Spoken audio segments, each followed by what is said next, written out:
Let's see if we can tackle this group work on budgets. So here in this first one, you'll notice that we've got questions 1 through 4 up here, and then 5 and 6 are going to be on another page. So two separate problems that we're working with in this group. This first one we're talking about Black Diamond Company, and they produce snow skis.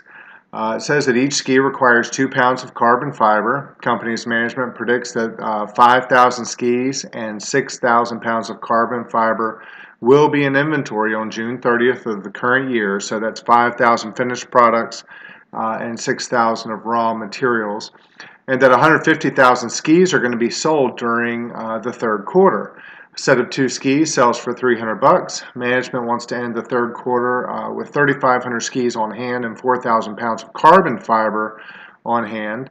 The fiber is purchased for $15 per pound. Each ski requires a half hour of direct labor at $20 per hour. Variable overhead is applied at the rate of $8 per direct labor hour. That's our predetermined overhead rate. For every direct labor hour that is used, we're going to apply $8 of overhead. Company budget's fixed overhead of $1,782,000 for the quarter. And the first thing that they're asking us to do is to fill out a production budget in units. Remember, production budgets are not about dollars.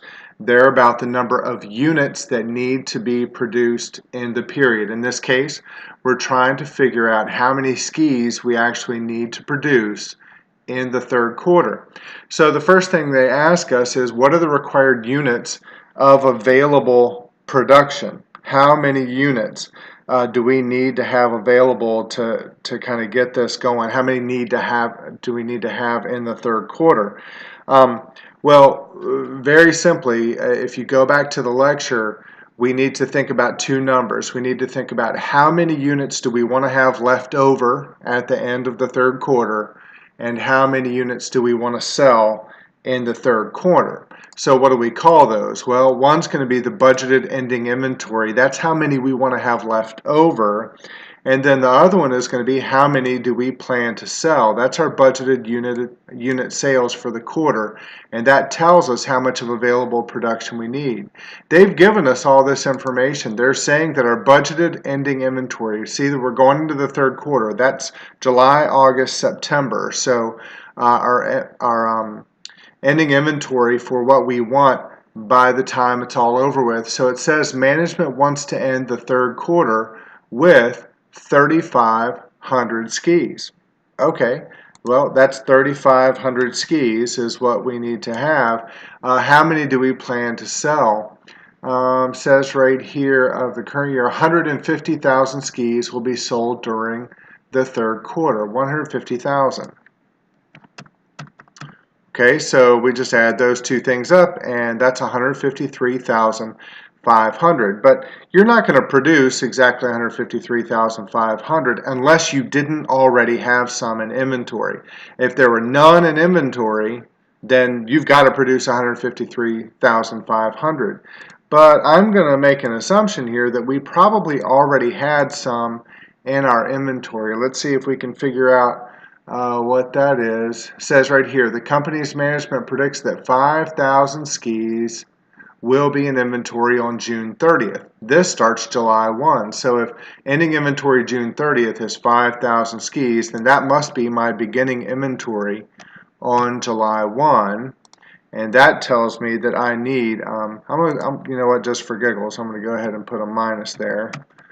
It'll be right even if you don't do it, I'm sure. And that means that we have to produce 148,500 skis. Okay, production budget, all about the number of units that we have to deal with. Okay, so now we get down here and it's asking us to create the direct materials budget for the third quarter, and they've already started it for us. They're saying, hey, your budget production is 148,500, and it wants to know how much material we need for production. Well, this is for skis, 148,500 skis. How much material does each ski require? So let's just go ahead and take a look. It says each ski requires 2 pounds of carbon fiber. All right. Well, then I'm guessing that this is going to be material requirements per unit at 2 pounds. And then if I multiply that out, that means I need 297,000 pounds, okay, in order to produce 148,500 skis. I need that many pounds, but did I already have some material in inventory in order to get my total material requirement? So I'm assuming that, wait a minute, not beginning, my ending inventory, how much do I want to have left over in order to get this? Sorry, back that up just a little bit. This is how much I need for this month, but how much do I want to have in my ending inventory to go into the next quarter? Let's go find that out. And let's see, here it is. Management wants to end the third quarter with 4,000 pounds of fiber. So it wants to have 4,000 pounds of fiber, and that means that I'm going to have 301,000 pounds. Here's where the beginning comes in. Remember, when you're dealing with inventory, it's always backwards. You deal with the end and then you bring out the beginning. So now I look at my budgeted beginning inventory, and let's see what that says. It says company management predicts that 6,000 pounds of carbon fiber will be in inventory on June 30th. That means we have 6,000 going into July 1. And if that's the case, I'm going to take that out. Once again, I'm going to put a minus sign there just to make it a little bit easier for viewing. Either one's going to be correct. The materials to be purchased are 295,000 pounds. Okay, but we want to get down to total cost of direct material purchase. We want to get this down to $1. If this is the amount of pounds we have to purchase, and we want to get total cost, what do you think's next? Well, let's look at the drop down. I think it's probably the material price per pound, and if we go look for that again, we'll see that it's carbon fiber can be purchased for $15 per pound. So there we are, $15 per pound, which means we need to purchase for the third quarter $4,425,000 worth of materials. It's a lot of skis, right? I hope they're selling them for enough. What was it, like $300 a pair? Okay, so then we get down to the direct labor budget, and again they're getting us down to units to be produced. So we can look at the previous two problems and see that it was 148,500 units, and they want to know how many labor hours are needed. So I'm assuming that we want to go to a labor requirement per unit or hours. Do we know that? And it says each ski requires a half hour of direct labor at $20 per hour. So this is that half hour piece, okay, which is going to get us down to 74,250 if I make that multiplication out there. And we want to get to labor dollars. Well, that's just asking us for the labor rate of $20 per hour. And whoops, skip past, which means that I have a direct labor budget of $1,485,000. Pretty expensive to produce skis, isn't it? $1,485,000. Okay, and then we come down to the factory overhead budget. Remember, we had that predetermined overhead rate that we talked about, and in the required information, it told us that our predetermined overhead rate is $8 per direct labor hour. $8 per direct labor hour. So what were the labor hours needed? Well, if we go up here and look, it was 74,250. So we'll bring that back in. Okay, and then we have our variable overhead rate per direct labor hour. We just looked and saw that that was 8. So that gets us to our budgeted variable overhead. If we do the math there, it's 594,000. But what are they asking us for here? Oh, as soon as we click, it says, hey, what was your budgeted fixed overhead? Because this is all overhead, right? Variable and fixed. It says, what's your budgeted fixed overhead? And it says it's $1,782,000. $1,782,000. And if we do that, that should be budgeted total overhead. We just add those two numbers together, and we have $2,376,000. Okay. So that takes care of Black Diamond Company. I'll scroll up just one more time. We had our production budget, got down to the number of units to be manufactured. From there, we figured out what our material requirement and cost was. Then we figured out our direct labor budget. And then we figured out our factory overhead budget. All of our production budgets, basically, is what we dealt with. I'm going to go ahead and hit check my work real quick just to see what it looks like. You should do the same just to make sure that everything looks good. Oh, I got a pop-up on here. Let's get rid of that real fast. If your check my work hasn't been working, you should definitely look for that up there. And it looks like I got everything right. Good. Okay, so let's move over to the next one. We'll get questions 5 and 6 going.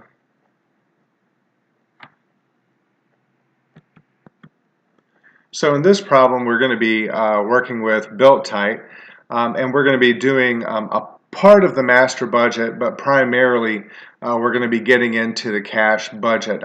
I would probably go ahead and pause here. You should go ahead and read through this. There's a lot of information in here. I'm not going to waste your time with me reading it through. It's going to be better if you read through it yourself. So take a minute, pause it, and read through this. And then just go ahead and continue on and we'll keep going. So as we get down here, we look at the cash receipts budget for Built-Tite. It says prepare a cash receipts budget for July, August, and September. We're dealing with the third quarter again on this problem. And remember what the cash receipts budget is all about. It's about the fact that we might get a portion of our sales in the current month in cash, but the rest of it might be on credit, the accounts receivable piece, and we might not get that until next month.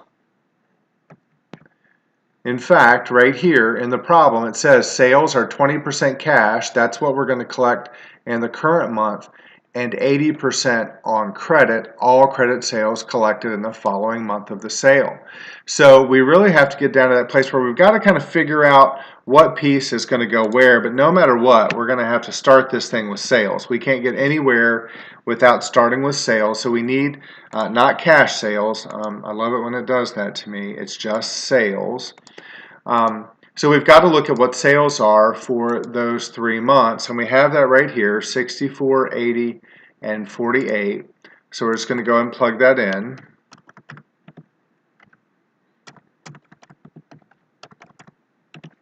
And then it says less accounts receivable, ending accounts receivable. Well, what are they talking about here? They're talking about that 80% on credit, because 80% of this I'm not going to be able to collect.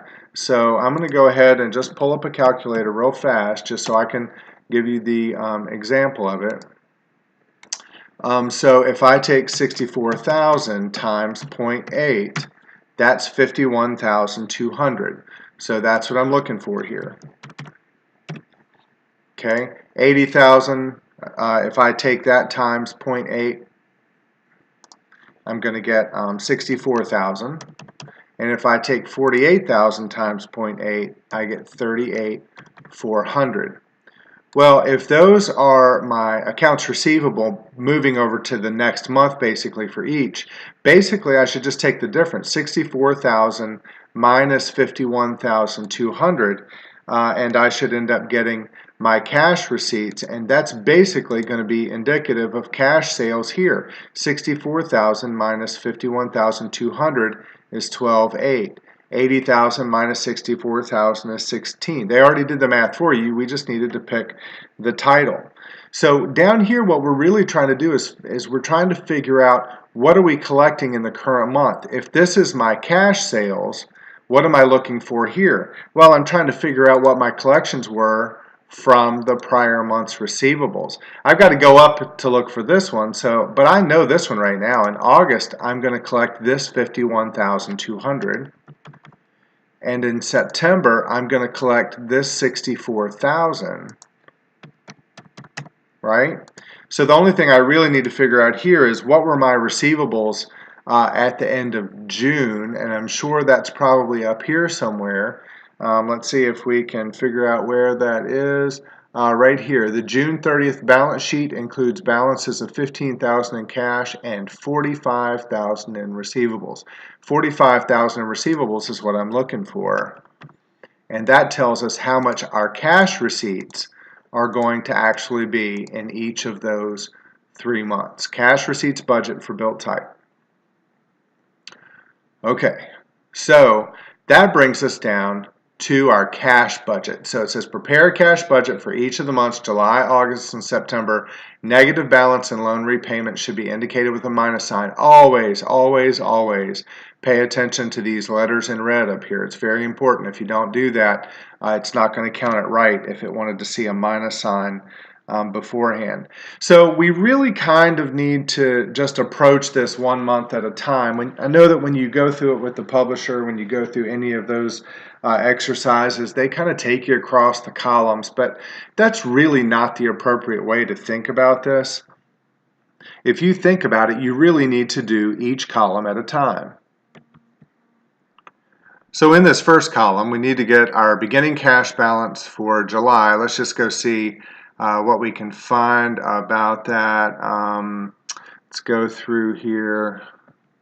And we'll see that the June 30th balance sheet includes balances of $15,000 in cash. Okay, so there we go. $15,000 in cash is what we start with. And then it wants us to find total cash available. Well, if I take the cash that I already had and I want to get to total cash available, I'm pretty sure what it's probably asking me for is what my cash receipts from customers are. And that's the number that we just figured out up here. It was $57,800. So we'll go ahead and pop that in there. And then it gets down to my cash disbursements. What types of things do we pay for in each month? Well, they gave us quite a bit of that. They said that we have cash payments for material, labor, and overhead. Material, labor, and overhead. So let's just go ahead and get those in there. So payments for direct material. You'll notice that I always use direct material first, even though direct labor seems to come up, and that's just kind of an accounting standard. For some reason, we always like to put the material on top. Payments for direct material, direct labor, and payments for overhead. And if we go back up there and look again, I'll just pull it up on the required information. It was $16,160, $4,040, and $20,020. So $16,160, and then we had $4,040, and the overhead was $20,200. And then we've got to see if we can figure out what else it is that we were paying for in here, because those were the ones that were just in the chart. So let's go look at the required information once again and see if we can find any other things in here. There's our balances, there's the minimum cash balance, got some interest, that might be something. Here we go. Operating expenses are paid in the month incurred. Sales commissions at 10% of sales, office salaries $4,000, and rent $6,500.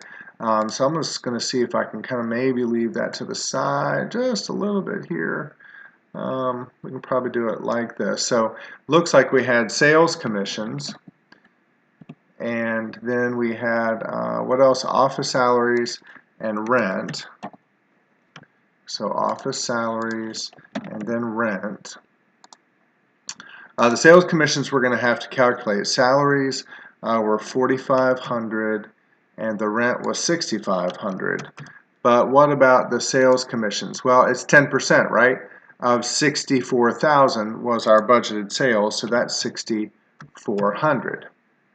Okay, so so there we go. There's all of our cash disbursements until we get to the interest on bank loan. We're in July, so I'm going to assume that we're using July, and August will come in over here. You can kind of see how those fields work. So let's see if we can figure out the July piece. We need to know what our balance was first off, and it says minimum cash balance of $15,000 needs to be maintained. Loans are obtained at the end of the month. At some point it needs to tell us exactly what our loan balance was, and that's right here. It's a $5,000 balance in loans payable. $5,000 balance in loans payable. And we're going to pay 1% interest, 1% on $5,000. So that's going to give us interest that we need to pay of $50. All right, so that should get us to a preliminary cash balance. Well, how do we figure that one out? If we take 72,800 minus all these things, right? So I'm going to go ahead and pull out my calculator. Once again, I have 72,800 now minus 16,160 minus 4040 minus 2,200 minus 6,400 minus 4,500 minus 6,500 minus 50. And that's going to get me down, that didn't add up right at all. Let's see, try it again. 72,800 minus 16,160. I hate laptop keyboards, by the way. Minus 4,000. Ah, that's why I've got a wrong number there. Hopefully you already caught what the problem was. The preliminary cash balance is 15,450 because this is not 4,500. I typed it in wrong. This is 4,000. Let's just go verify that real fast because I was sure I saw it. Yep, 4,000. See, I just typed it in wrong. See, easy mistakes. That's why I give you check my work, without a doubt. So our preliminary cash balance is going to be 15,450. Okay, remember that we owe $5,000 on the loan. What did they say about the loan in here? It says that minimum cash balance of $15,000 is required, and if we have too much money, we're going to pay back. If an excess balance, right, of cash exists, loans are repaid at the end of the month. Do we have more than $15,000? The answer is yes.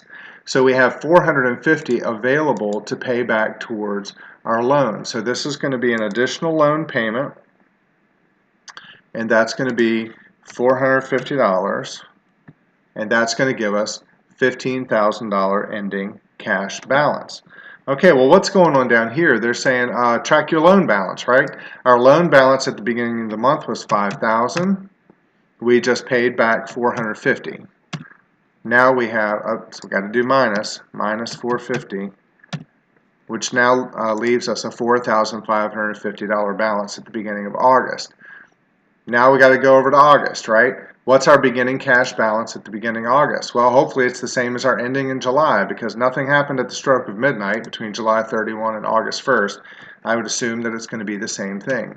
And now the exercise really kind of just becomes a little bit easier because we're doing the same thing. It becomes repetitive. Cash receipts from customers in August is $67,200. And then we look up to the chart and we're going to get our information from August. I'm going to go ahead and start plugging it in for you here. Okay, so let's get over to August, and it looks like we're going to have $13,440. For direct labor, we're going to have $33,60. For overhead, we're going to have $8,000. Our sales commissions, again, remember, is going to be based on sales. Sales is $8,000. 10% of that is going to be, oops, I got the wrong one here, sorry. This is $16,800. Make a correction there. $16,800 for overhead, $8,000 for sales commissions. Our office salaries are $4,000. Our rent is still $6,500. And then we get down to our interest for August. Interest on what? Interest on our bank loan. Okay, so we've got to get down to that. How much do we owe on the bank? It said to round it, right? So we're going to have to round everything. It looks like it's going to be $46. And that's going to give us a preliminary cash balance. Once I take $82,200 minus all these things, I should get to $30,054. Do I have enough money to pay back my loan? I absolutely do. My minimum balance is $15,000. I have $30,000. So I can pay back the entire loan this time. Bring it down here. And then I owe nothing on the loan at the end of August. And I have an ending cash balance of $25,504. Bring that up to the top of September. We're going to bring in September's cash receipts from customers, $73,600. and we start to get our payments in. Let's take a look at where they are. 13,760, 3440, and 17,200. So we have 13,760, 3440, 17,200, 4,800, still 4,000, and still 6,500. You know where I got the 4,800 from, right? 10% of sales in September. All right, do we have to pay any interest? No, because the loan balance is 0. Do the math, 99,104 minus my expenses. I get a preliminary cash balance of 49,404. Whoops, can't type. And an ending cash balance of 49,404 and nothing to do for September's loan. And that concludes our group for Chapter 20.